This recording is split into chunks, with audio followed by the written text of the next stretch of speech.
कार्तिक महात्म पहला अध्याय। सूत जी कहते हैं कि एक समय की बात है, देवश्री नारद कल्प वृक्ष के दिव्य पुष्प लेकर द्वारका में भगवान श्री कृष्ण के दर्शन के लिए आए। श्री कृष्ण ने स्वागत पूर्वक नारद जी का सत्कार करते हुए उन्हें पाद्य अर्घ्य निवेदन करने के पश्चात बैठने को आसन दिया। नारद जी ने वे दिव्य पुष्प भगवान को भेंट कर दिए। भगवान ने अपनी 16,000 रानियों में उन फूलों को बांट दिया। नारद जी के जाने के बाद सत्यभामा ने पूछा कि नाथ, मैंने पूर्व जन्म में ऐसा कौन सा दान तप अथवा व्रत किया था जिससे मैं मृत्यु लोक में जन्म लेकर भी आपकी अर्धांगिनी हुई हूँ। भगवान श्री कृष्ण ने कहा कि प्रिय, एकाग्रचित होकर सुनो। तुम पूर्व काल में जो कुछ थी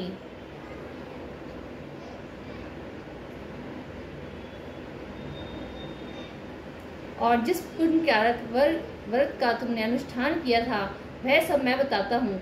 सत्ययुग के अंत में मायापुरी हरिद्वार के भीतर अत्रि कुल में उत्पन्न एक ब्राह्मण रहते थे जो देव शर्मा नाम से प्रसिद्ध थे। वे वेद वेदांगों के पारंगत विद्वान, अतिथि सेवी, सूर्य व्रत के पालन में तत्पर रहने वाले थे। प्रतिदिन सूर्य की आराधना करने के कारण वे साक्षात सूर्य की भांति तेजस्वी जान पड़ते थे। उनकी अवस्था अधिक हो चली थी। ब्राह्मण के कोई पुत्र नहीं था, केवल एक पुत्री थी जिसका नाम गुणवती था। उन्होंने अपने चंद्र नामक शिष्य के साथ उसका विवाह कर दिया। वे उस शिष्य को ही प्रभु की भांति पुत्र की मानते थे और वह जितेंद्रीय शिष्य भी उन्हें पिता के ही तुल्य समझता था। एक दिन वे दोनों गुरु शिष्य कुश और समिधा लाने के लिए गए और हिमालय में शाखापुर पर्वत के वन में इधर उधर भ्रमण करने लगे। इतने में ही उन्होंने एक भयंकर राक्षस को अपनी ओर आते देखा। उनके सारे अंग भय से कांपने लगे। वे भागने में भी असमर्थ हो गए। तब तक उस काल रूपी राक्षस ने उन दोनों को ही मार डाला। उस क्षेत्र के प्रभाव से तथा स्वयं धर्मात्मा होने के कारण उन दोनों को मेरे पार्षदों ने वैकुंठ धाम में पहुंचा दिया। उन्होंने जो जीवन भर सूर्य पूजन आदि किया था उस कर्म से मैं उनके ऊपर बहुत संतुष्ट था। सूर्य, शिव, गणेश, विष्णु तथा शक्ति के उपासक भी मुझे ही प्राप्त होते हैं। जैसे वर्षा का जल सब ओर से समुद्र में ही जाता है, उसी प्रकार इन पांचों के उपासक भी मेरे पास आते हैं। मैं एक ही हूँ, तथापि लीला के अनुसार भिन्न भिन्न नाम धारण करके 5 रूपों में प्रकट हुआ हूँ। बोलिए कार्तिक के ठाकुर की जय, तुलसी मैया की जय। दूसरा अध्याय। तदनंतर गुणवती ने जब राक्षस के हाथ से उन दोनों के मारे जाने का हाल सुना, तब वह पिता और पति के वियोग से दुख से पीड़ित होकर करुण स्वर में विलाप करने लगी कि हा नाथ, हा तात, आप दोनों मुझे अकेली छोड़कर कहाँ चले गए। मैं अनाथ बालिका आपके बिना अब क्या करूँगी। अब कौन मुझ कुशलहीन दुखिनी स्त्री का भोजन और वस्त्र आदि के द्वारा पालन करेगा। इस प्रकार बारंबार करुणाजनक विलाप करके वह बहुत देर बाद चुप हुई। गुणवती शुभ कर्म करने वाली थी। उसने घर का सारा सामान बेचकर अपनी शक्ति के अनुसार पिता और पति का पारलौकिक कर्म किया। तत्पश्चात वह उसी नगर में निवास करने लगी। शांत भाव से भगवान विष्णु के भजन में समय बिताने लगी। उसने अपने जीवन भर 2 व्रतों का विधि पूर्वक पालन किया। एक तो एकादशी का उपवास और दूसरा कार्तिक मास का भली भांति सेवन। प्रिय, ये 2 व्रत मुझे बहुत ही प्रिय हैं। ये पुण्य के उत्पन्न करने वाले, पुत्र और संपत्ति के दाता तथा भोग और मोक्ष प्रदान करने वाले हैं। जो मनुष्य कार्तिक में स्नान, जागरण, दीपदान और तुलसी वन का पालन करते हैं वे साक्षात भगवान विष्णु के स्वरूप हैं। जो लोग श्री विष्णु मंदिर में झाड़ू देते हैं, स्वस्तिक आदि निवेदन करते हैं और श्री विष्णु की पूजा करते रहते हैं, वे जीवन मुक्त हो जाते हैं। जो कार्तिक में 3 दिन भी इस नियम का पालन करते हैं वे देवताओं के लिए वंदनीय हो जाते हैं। इस प्रकार गुणवती प्रतिवर्ष कार्तिक का व्रत किया करती थी। वह श्री विष्णु की परिचर्या में निरंतर भक्ति पूर्वक मन लगाए रहती थी। एक समय जबकि जरावस्था से उसके सारे अंग दुर्बल हो गए थे, वह स्वयं भी ज्वर से पीड़ित थी। किसी तरह धीरे धीरे चलकर गंगा के तट पर स्नान करने के लिए गई। ज्यों ही उसने जल के भीतर पैर रखा, त्यों ही वह शीत से पीड़ित होकर कांपती हुई गिर गई। उस घबराहट की दशा में ही उसने देखा कि आकाश से विमान उतर रहा है जो शंख, चक्र, गदा और पद्म धारण करने वाले श्री विष्णु के रूपधारी पार्षदों से सुशोभित है और उसमें गरुड़ चिन्ह से अंकित ध्वजा फहरा रही है। विमान के निकट आने पर वह दिव्य रूप धारण करके उस पर बैठ गई। उसके लिए चमर डुलाया जाने लगा। मेरे पार्षद उसे वैकुंठ में ले गए। विमान पर बैठी हुई गुणवती प्रज्वलित अग्निशिखा के समान तेजस्विनी जान पड़ती थी। कार्तिक व्रत के पुण्य से उसे मेरे निकट स्थान मिला। जो तुम्हारे पिता देव शर्मा थे वे ही अब सत्राजित हुए हैं। शुभे चंद्र शर्मा ही अक्रूर हैं और तुम गुणवती हो। कार्तिक व्रत के पुण्य से तुमने मेरी प्रसन्नता को बहुत बढ़ाया है। पूर्व जन्म में तुमने मेरे मंदिर में द्वार पर जो तुलसी की वाटिका लगा रखी थी, इसी से तुम्हारे आंगन में कल्प वृक्ष शोभा पा रहा है। पूर्व काल में तुमने जो कार्तिक में दीपदान किया था, उसी के प्रभाव से तुम्हारे घर में यह स्थिर लक्ष्मी प्राप्त हुई है, तथा तुमने जो अपने व्रत आदि सब कर्मों को पति स्वरूप श्री विष्णु की सेवा में निवेदन किया था, इसीलिए तुम मेरी धर्मपत्नी हुई हो। मृत्यु पर्यंत जो कार्तिक व्रत का अनुष्ठान किया था, उसके प्रभाव से तुम्हारा मुझसे कभी वियोग नहीं होगा। इस प्रकार जो मनुष्य कार्तिक मास में व्रतपरायण होते हैं, वे मेरे समीप आते हैं। जिस प्रकार की तुम मुझे प्रसन्नता देती हुई यहाँ आई हो। सूत जी कहते हैं कि इस प्रकार जगत के स्वामी भगवान श्री कृष्ण के मुख से अपने पूर्व जन्म के पुण्यमय वैभव की बात सुनकर उस समय महारानी सत्यभामा को बड़ा हर्ष हुआ। बोली कार्तिक के ठाकुर की जय, तुलसी मैया की जय। तीसरा अध्याय। सत्यभामा ने पूछा कि देव देवेश्वर, तिथियों में एकादशी और महीनों में कार्तिक मास आपको विशेष प्रिय क्यों है? इसका कारण बताइए। भगवान श्री कृष्ण बोले कि सत्य, तुमने बहुत अच्छी बात पूछी है। एकाग्रचित होकर सुनो। प्रिय, पूर्व काल में राजा पृथु ने भी देवर्षि नारद से ऐसा ही प्रश्न किया था। उस समय सर्वज्ञ मुनि ने उन्हें कार्तिक मास की श्रेष्ठता का कारण बताया था। नारद जी बोले कि पूर्व काल में शंख नामक एक असुर था, जो त्रिलोकी का नाश करने में समर्थ तथा महान बल और पराक्रम से युक्त था। वह समुद्र का पुत्र था। उस महान असुर ने समस्त देवताओं को परास्त करके स्वर्ग से बाहर कर दिया और इंद्र आदि लोकपालों के अधिकार छीन लिए। देवता मेरुगिरी की दुर्गम कंदराओं में छिपकर रहने लगे, शत्रु के अधीन नहीं हुए। तब दैत्य ने सोचा कि देवता वेद मंत्रों से प्रबल प्रतीत होते हैं। यह बात मेरी समझ में आ गई है, अतः मैं वेदों का ही अपहरण करूंगा। इससे समस्त देवता निर्बल हो जाएंगे। ऐसा निश्चय करके वह वेदों को हर ले आया। इधर ब्रह्मा जी पूजा की सामग्री लेकर देवताओं के साथ बैकुंठ धाम में भगवान विष्णु की शरण में गए। उन्होंने भगवान को जगाने के लिए गीत गाए और बाजे बजाए। तब भगवान विष्णु उनकी भक्ति से संतुष्ट हो उठे और जाग गए। देवताओं ने उनका दर्शन किया। वे सहस्रों सूर्यों के समान कांतिमान दिखाई देते थे। उस समय षोडशोपचार से भगवान की पूजा करके देवता उनके चरणों में पड़ गए। सब भगवान लक्ष्मीपति ने से प्रार्थना करने लगे। श्री विष्णु बोले कि देवताओं, तुम्हारे गीत वाद्य और आदि मंगलमय कार्यों से संतुष्ट हो मैं ये वर देने को उद्यत हूँ। तुम्हारी सभी मनोवांछित कामनाओं को मैं पूर्ण करूंगा। कार्तिक के शुक्ल पक्ष में प्रबोधिनी एकादशी के दिन जब एक पहर रात बाकी रहे, उस समय गीत वाद्य आदि मंगलमय विधानों के द्वारा जो लोग तुम्हारे ही समान मेरी आराधना करेंगे, वो मुझे प्रसन्न करने के कारण मेरे समीप आ जाएंगे। शंखासुर के द्वारा हरे गए संपूर्ण वेद जल में स्थित हैं। मैं सागर पुत्र शंख का वध करके उन्हें ले आऊंगा। आज से लेकर सदा ही प्रतिवर्ष कार्तिक मास में मंत्र, बीज और यज्ञों से युक्त वेद जल में विश्राम करेंगे। आज से मैं भी इस महीने में जल में ही विश्राम करूंगा। तुम लोग भी मुनीश्वरों को साथ लेकर मेरे साथ आओ। तुमने एकादशी को मुझे जगाया है, इसलिए यह तिथि मेरे लिए अत्यंत प्रीतिदायिनी और माननीय होगी। कार्तिक मास और एकादशी तिथि के दिन इन दो व्रतों का यदि मनुष्य अनुष्ठान करे तो ये मेरे सानिध्यों की प्राप्ति कराने वाले हैं। इनके समान दूसरा कोई साधन नहीं है। बोलिए कार्तिक के ठाकुर की जय, तुलसी मैया की जय। चौथा अध्याय। नारद जी कहते हैं कि यह कहकर भगवान विष्णु मछली के समान रूप धारण करके आकाश में विंध्य पर्वत निवासी कश्यप मुनि के अंजलि में जा गिरे। मुनि ने करुणावश उस मत्स्य को अपने कमंडल में रख लिया, परंतु उसमें वह अट न सका। तब उन्होंने उसे कुएं में ले जाकर डाल दिया। जब उसमें भी वह न आ सका, तब मुनि ने उसे तालाब में पहुंचा दिया, किंतु वहां भी यही दशा हुई। इस प्रकार उसे अनेक स्थानों में रखते हुए अंततोगत्वा उन्होंने समुद्र में ही डाल दिया। वहां भी वह बढ़कर विशाल काय हो गया। तदनंतर उस मत्स्य रूपी धारी भगवान विष्णु ने शंखासुर का वध किया और उस शंख को अपने हाथ में ले वे बद्री वन में गए।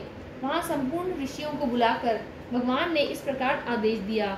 श्री विष्णु बोले कि महर्षियों, जल के भीतर बिखरे हुए वेदों की खोज करो और रहस्यों सहित उनका पता लगाकर शीघ्र ही ले आओ। तब तक मैं देवताओं के साथ प्रयाग में ठहरता हूँ। तब तेज और बल से प्रसन्न संपन्न सभी मुनियों ने यज्ञ और बीज सहित वेद मंत्रों का उद्धार किया। जिस वेद के जितने मंत्र को जिस ऋषि ने उपलब्ध किया वही उतने भाग का तब से ऋषि माना जाने लगा। तदनंतर सब मुनि एकत्रित होकर प्रयाग में गए तथा ब्रह्मा जी सहित भगवान विष्णु को उन्होंने प्राप्त किए हुए वेद अर्पण कर दिए।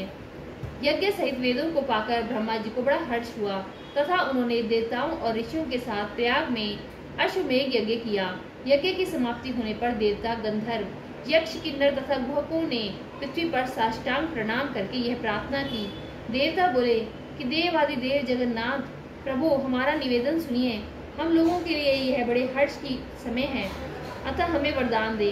रमापते, इस स्थान पर ब्रह्मा जी को खोए हुए वेदों की प्राप्ति हुई है तथा हम आपकी कृपा से हमें भी यह यज्ञ भाग उपलब्ध हुआ है, अतः यह स्थान पृथ्वी पर सबसे अधिक सर्वश्रेष्ठ और पुण्यवर्धक रहे। भगवान विष्णु ने कहा कि देवताओं, तुम्हारी इच्छा पूर्ण होगी। यह स्थान आज से ब्रह्म क्षेत्र नाम धारण करे। सूर्य वंश में उत्पन्न राजा भागीरथ यहाँ गंगा जी को ले आएंगे और वह सूर्य कन्या यमुना जी के साथ यहाँ मिलेगी। ब्रह्मा जी सहित तुम संपूर्ण देवता भी मेरे साथ यहाँ निवास करो। आज से यह तीर्थ तीर्थराज के नाम से विख्यात होगा।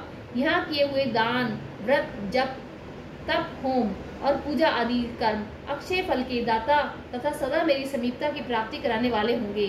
7 जन्मों में किए हुए ब्रह्म हत्या आदि पाप भी इस तीर्थ का दर्शन करने से तत्काल नष्ट हो जाएंगे। जो धीर पुरुष इस तीर्थ में मेरे समीप मृत्यु को प्राप्त होंगे वे मुझ में ही प्रवेश कर जाएंगे। उनका पुनर्जन्म नहीं होगा। जो यहाँ पितरों के उद्देश्य से श्राद्ध करेंगे उनके समस्त पितर मेरे लोक में चले जाएंगे। यह काल भी मनुष्यों के लिए महान पुण्यमय तथा उत्तम फल प्रदान करने वाला होगा। नारद जी कहते हैं कि देव भगवान विष्णु देवताओं से इस प्रकार कहकर ब्रह्मा जी के साथ वहीं अंतर्ध्यान हो गए तथा इंद्र आदि संपूर्ण देवता भी अपने अंशों से वहां रहकर स्वरूप से अंतर्ध्यान हो गए। जो शुद्ध चित्त वाला श्रेष्ठ पुरुष इस कथा को सुनता या सुनाता है वह तीर्थराज, प्रयाग और बद्री वन की यात्रा करने का फल प्राप्त कर लेता है। बोलिए कार्तिक के ठाकुर की जय, तुलसी मैया की जय। 5वां अध्याय। राजा पृथु ने कहा कि मुने, आपने कार्तिक मास के स्नान का महान फल बतलाया, अब उसमें किए जाने वाले स्नान की विधि और नियमों का भी वर्णन कीजिए, साथ ही उनकी उद्यापन विधि को भी ठीक ठीक बताइए। नारद जी बोले कि राजन, तुम भगवान विष्णु के अंश से उत्पन्न हुए हो, तुम्हारे लिए कोई बात अज्ञात नहीं है, तथापि तुम पूछते हो, इसलिए मैं कार्तिक के परम उत्तम महात्म्य का वर्णन करूंगा। सुनो, आश्विन मास के शुक्ल पक्ष में जो एकादशी आती है उसी दिन आलस्य छोड़कर कार्तिक के उत्तम व्रतों का नियम धारण करें। व्रत करने वाला पुरुष बहर भर रात बाकी रहे तभी उठे और जल सहित लोटा लेकर गांव से बाहर नैऋत्य कोण की ओर जाए। दिन और संध्या के समय उत्तर दिशा की ओर मुंह करके तथा रात हो तो दक्षिण की ओर मुंह करके मलमूत्र का त्याग करे। पहले जनेऊ को दाहिने कान पर चढ़ा ले और भूमि को तिनके से ढककर अपने मस्तक को वस्त्र से आच्छादित कर ले। शौच के समय मुख को यत्नपूर्वक मूंदे रखें, न तो थूके और न ही मुंह से ऊपर को सांस खींचे। मलत्याग के पश्चात मुदाभाग तथा हाथ को इस प्रकार धोएं जिससे मल का लेप और दुर्गंध दूर हो जाए। इस कार्य में आलस्य नहीं करना चाहिए। 5 बार गुदा तथा 10 बार बाएं हाथ में तथा 7 बार दोनों हाथों में मिट्टी लगाकर धोएं। फिर 1 बार लिंग में तथा 3 बार बाएं हाथ में और 2 बार दोनों हाथों में मिट्टी लगाकर धोएं। यह ग्रस्त के लिए शौच की विधि बताई गई है। ब्रह्मचारी के लिए इससे दूना, प्राणपस्त्र के लिए 3 और सन्यासी के लिए 4 करने का विधान है। रात को दिन की अपेक्षा आधे शौच मिट्टी लगाकर धोने का नियम है। रास्ता चलने वाले व्यक्ति के लिए उससे भी आधे शौच का विधान है। शौच कर्म करने से हीन पुरुष की समस्त क्रियाएं निष्फल हो जाती हैं। जो अपने मुंह को अच्छी तरह साफ नहीं रखता उसके उच्चारण किए हुए मंत्र फलदायक नहीं होते, इसलिए प्रयत्न पूर्वक दांत और जीभ की शुद्धि करनी चाहिए। गृहस्थ पुरुष किसी दूध वाले वृक्ष की 12 अंगुल की लकड़ी लेकर दातुन करे। दातुन करने से पहले वनस्पति देवता से इस प्रकार प्रार्थना करें। आयुर्बलम यशो वर्चः प्रजाः वै पशुवसूनि च ब्रह्म प्रज्ञां च मेधां च त्वं नो देहि वनस्पते। हे वनस्पते, आप मुझे आयु, बल, यश, तेज, संतति, पशु, धन, ब्रह्म ज्ञान और स्मरण शक्ति प्रदान करें। इस मंत्र का उच्चारण करके दातुन से दांत साफ करना चाहिए। प्रतिपदा, अमावस्या, नवमी, षष्ठी, रविवार तथा चंद्रमा और सूर्य के ग्रहण के दिन दातुन नहीं करना चाहिए। व्रत और श्राद्ध के दिन भी लकड़ी की दातुन करना मना है। उन दिनों जल के 12 कुल्ले करके मुख शुद्ध करने का विधान है। कांटेदार वृक्ष कपास, सिंधुवाद, ब्रह्म वृक्ष, पलाश, बरगद, एरंड, और दुर्गंधयुक्त वृक्षों की लकड़ी को दातुन के लिए काम में नहीं लेना चाहिए। फिर स्नान करने के पश्चात भक्तिपरायण एवं प्रसन्नचित होकर चंदन, फूल और तांबूल आदि की पूजा की सामग्री ले भगवान विष्णु अथवा शिव के मंदिर में जाएं। वहां भगवान को पृथक पृथक पाद्य अर्घ्य आदि उपचार करके अर्पण करके स्तुति करें तथा पुनः नमस्कार करके गीत आदि मांगलिक उत्सव का प्रबंध करें। ताल, वेणु और मृदंग आदि बाजों के साथ भगवान के सामने नृत्य और गान करने वाले लोगों का भी तांबूर आदि के द्वारा सत्कार करें। जो भगवान के मंदिर में गान करते हैं वे साक्षात विष्णु रूप हैं। कलयुग में किए हुए यज्ञ, दान और तप भक्ति से युक्त होने पर ही जगत गुरु भगवान को संतोष देने वाले होते हैं। राजन, एक बार मैंने भगवान से पूछा कि देवेश्वर आप कहाँ निवास करते हैं? वो मेरी भक्ति से संतुष्ट होकर बोले कि नारद, न तो मैं बैकुंठ में निवास करता हूँ और न ही योगियों के हृदय में। मेरे भक्त जहाँ मेरा गुणगान करते हैं मैं वहीं रहता हूँ। शीरीष, सिरस, उन्मत्त, धतूरा, गिरिजा, मातुलुंगी, मल्लिका, मालती, सेमल, मदार और कनेर के फूलों से तथा अक्षतों के द्वारा श्री विष्णु की पूजा नहीं करनी चाहिए। जवा, कुंद, सिरस, जूही, मालती और केवड़े के फूलों से श्री शंकर जी का पूजन नहीं करना चाहिए। लक्ष्मी प्राप्ति की इच्छा रखने वाले पुरुष तुलसी दल से, गणेश का, दूर्वा जल से दुर्गा का तथा अगस्त्य के फूलों से सूर्य देव का पूजन न करें। इस प्रकार पूजा विधि पूर्वक करके देव भगवान से क्षमा प्रार्थना करें। मंत्रहीनम, क्रियाहीनम, भक्तिहीनम सुरेश्वर यत् पूजितम मया देव परिपूर्णम तदस्तु मे। हे देवेश्वर देव, मेरे द्वारा किए गए आपके पूजन में जो मंत्र विधि तथा भक्ति में न्यूनता हुई हो वह सब आपकी कृपा से पूर्ण हो जाए। तदनंतर प्रदक्षिणा करके दंडवत प्रणाम करें तथा पुनः भगवान से त्रुटियों के लिए क्षमा याचना करते हुए गायन आदि समाप्त करें। जो इस कार्तिक की रात्रि में भगवान विष्णु अथवा शिव की भली भांति पूजा करते हैं वे मनुष्य पापहीन हो अपने पूर्वजों के साथ श्री विष्णु के धाम को जाते हैं। बोली कार्तिक के ठाकुर की जय, तुलसी मैया की जय। छठा अध्याय। नारद जी कहते हैं कि जो 2 घड़ी रात बाकी रहे तब तिल, कुश, अक्षत, फूल और चंदन आदि लेकर पवित्रता पूर्वक जलाशय के तट पर जाएं। मनुष्यों का खुदवाया हुआ पोखरा हो अथवा कोई देव कुंड हो या नदी अथवा उसका संगम हो, इसमें उत्तरोत्तर 10 गुने पुण्य की प्राप्ति होती है तथा यदि तीर्थ में स्नान करे तो उसका अनंत फल माना गया है। तत्पश्चात भगवान विष्णु का स्मरण करके स्नान का संकल्प करें तथा तीर्थ आदि के देवताओं को क्रमशः अर्घ्य निवेदन करें। इसके बाद व्रत करने वाला पुरुष भागीरथी श्री विष्णु, शिव और सूर्य का स्मरण करके नाभि के बराबर जल में खड़ा हो विधि पूर्वक स्नान करे। गृहस्थ पुरुष को तिल और आंवले का चूर्ण लगाकर स्नान करना चाहिए। वनवासी सन्यासी तुलसी के मूल की मिट्टी लगाकर स्नान करे। सप्तमी, अमावस्या, नवमी, द्वितीया, दशमी और त्रयोदशी को आंवले के फल का और तिल के द्वारा स्नान करना निषिद्ध है। स्नान के पश्चात विधि पूर्वक देवता, ऋषि, मनुष्य, सनकादि तथा पितरों का तर्पण करें। कार्तिक मास में पितृ तर्पण के समय जितने तिलों का उपयोग किया जाता है उतने ही वर्षों तक पितर स्वर्ग लोक में निवास करते हैं। तदनंतर जल से बाहर निकलकर व्रती मनुष्य पवित्र वस्त्र धारण करे और प्रातः कालोचित नित्य कर्म पूरा करके श्री हरि का पूजन करे। फिर भक्ति में से भगवान में मन लगाकर तीर्थों और देवताओं का स्मरण करते हुए पुनः गंध, पुष्प और फल से युक्त अर्घ्य निवेदन करे। अर्घ्य का मंत्र इस प्रकार है।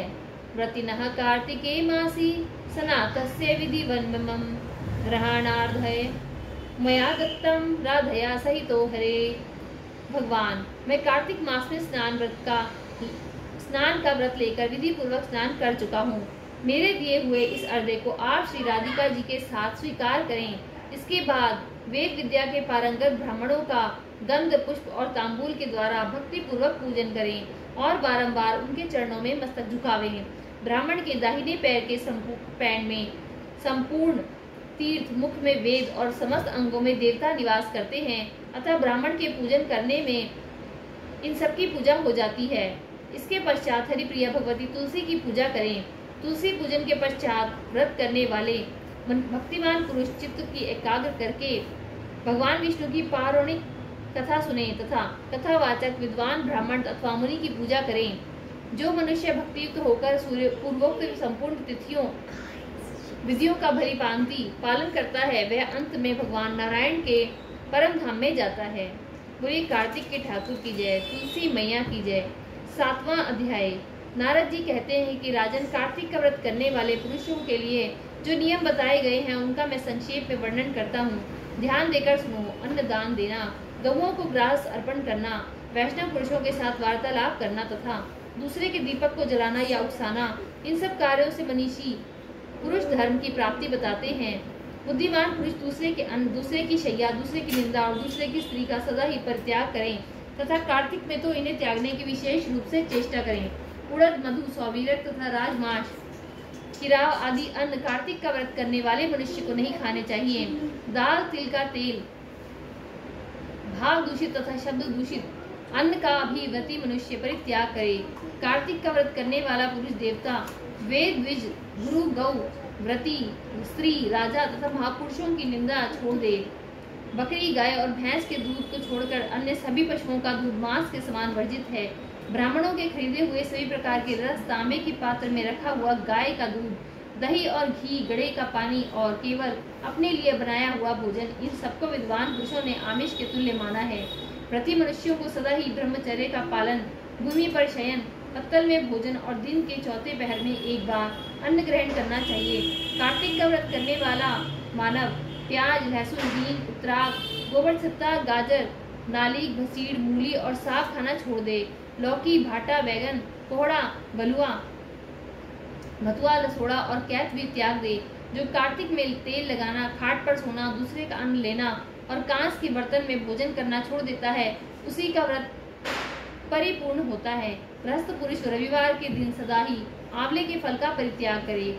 इस पृथ्वी पर भोग और मोक्ष प्रदान करने वाले जितने भी क्षेत्र हैं, वे सभी कार्तिक का व्रत करने वाले पुरुष के भीतर में निवास करते हैं। मन, वाणी, शरीर और क्रिया द्वारा होने वाला जो कुछ भी दुष्कर्म या दुस्वप्न होता है, वह कार्तिक में लगे हुए पुरुष को देखकर तत्काल नष्ट हो जाता है। इंद्र आदि देवता भगवान विष्णु की आज्ञा से प्रेरित होकर कार्तिक का व्रत करने वाले पुरुष की निरंतर रक्षा करते रहते हैं, ठीक उसी तरह जैसे सेवक राजा की रक्षा करते हैं। जहाँ सबके द्वारा सम्मानित वैष्णव व्रत का अनुष्ठान करने वाला पुरुष नित्य निवास करता है, वहाँ ग्रह, भूत, पिशाच आदि नहीं रहते। 8वां अध्याय। राजन, अब मैं कार्तिक व्रत के अनुष्ठान में लगे हुए पुरुष के लिए उत्तम उद्यापन विधि का संक्षेप में वर्णन करता हूँ। तुम एकाग्रचित होकर सुनो। प्रति मनुष्य बोलिए कार्तिक के ठाकुर की जय, तुलसी मैया की जय। 8वां अध्याय। राजन, अब मैं कार्तिक व्रत के अनुष्ठान में लगे हुए पुरुष के लिए उत्तम उद्यापन विधि का संक्षेप में वर्णन करता हूँ। तुम्हें एकाग्रचित होकर सुनो। प्रति मनुष्य कार्तिक शुक्ल पक्ष की चतुर्थी को व्रत की पूर्ति तथा भगवान विष्णु की प्रसन्नता के लिए उद्यापन करे। तुलसी जी के ऊपर एक सुंदर मंडप बनाए जिसमें 4 दरवाजे बने हों। उस मंडप में सुंदर बंधनवार लगाकर उसे पुण्य पुष्पमय चंवर से सुशोभित करें।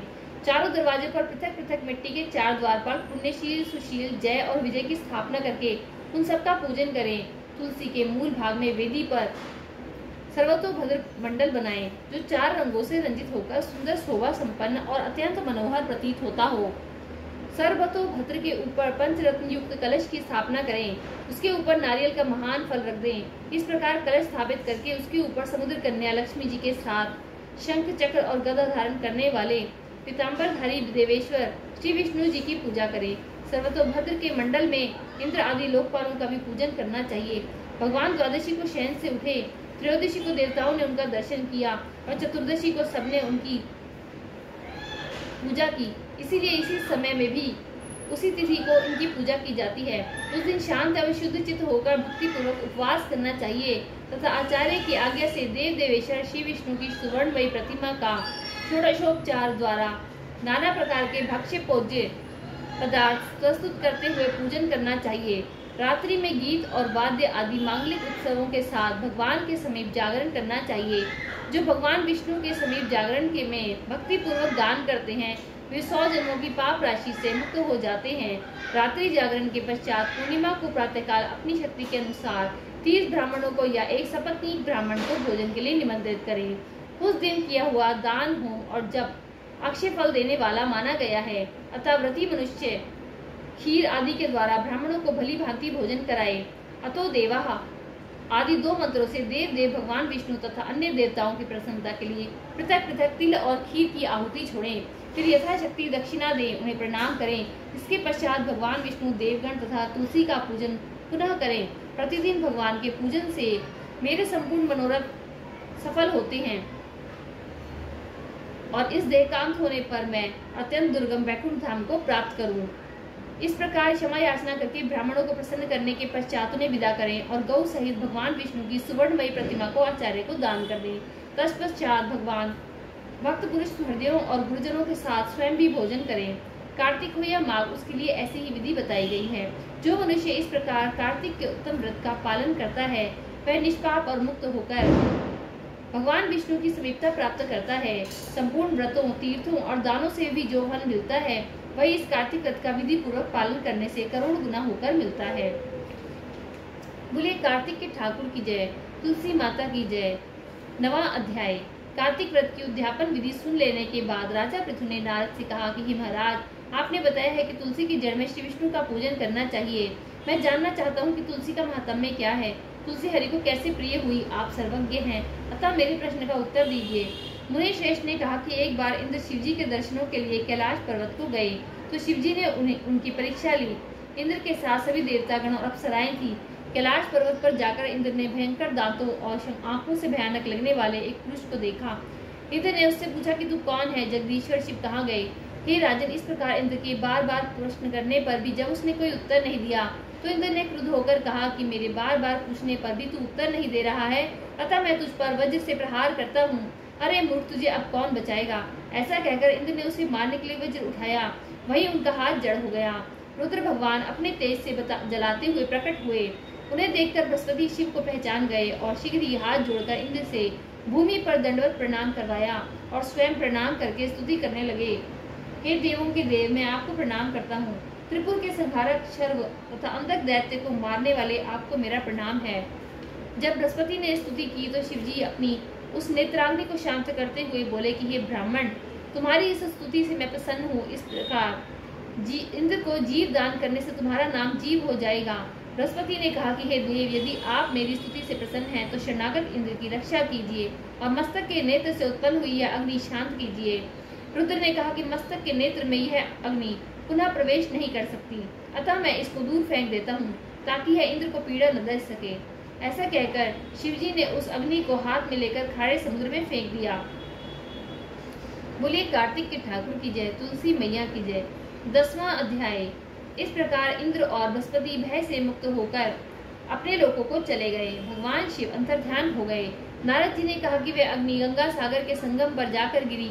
अग्नि वहां जाकर बालक बनकर रोने लगी। उसके भयंकर रूप से रोने से पृथ्वी बार बार कांपने लगी।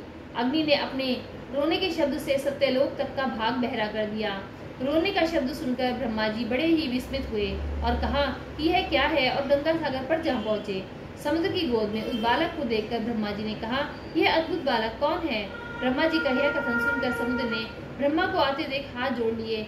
समुद्र ने ब्रह्मा जी को प्रणाम करके उस बालक को उनकी गोद में बैठा दिया और कहा कि हे जगत गुरु, यह गंगा सागर के संगम में उत्पन्न हुआ है, कृपया करके इसके जात कर्म तथा संस्कार कीजिए।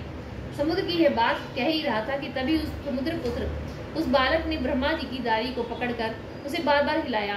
दाढ़ी को हिलाने के कारण ब्रह्मा के नेत्रों से अश्रु गिर पड़े।